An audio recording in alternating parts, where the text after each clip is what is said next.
Hello everyone, good evening. এখন বাজে ঠিক সন্ধে হতে চললো আর কি। এখন বাজে 5টা থেকে 5:30 খানিক। আজকে হচ্ছে রবীন্দ্র জয়ন্তী, কবিগুরু রবীন্দ্রনাথ ঠাকুরের জন্মদিন। তো অনেক দিন আগেরই এটার ব্লগ, তো অনেক কিছু ভিডিওস আর কি করে রেখেছিলাম, আর দেওয়ার সময় হচ্ছিল না।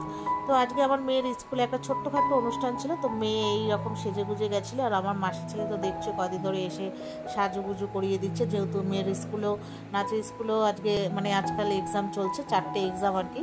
তো সেই জন্য ওর মধ্যে রবীন্দ্র জয়ন্তীটা পড়েছিল। তো আজকে মেয়ের স্কুলে প্রোগ্রাম ছিল, আর হচ্ছে নাচের স্কুলে লাস্ট আজকে পরীক্ষা হয়ে এক্সাম হয়ে আর কি ছুটি পড়ে যাবে গরমে।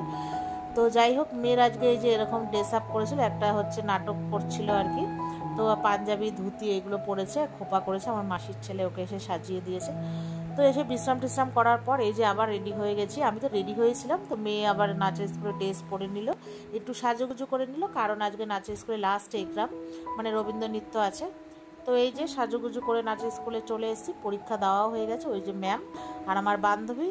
তো আজকে ব্লগটা একদম ছোট্ট, তো চলো টাটা।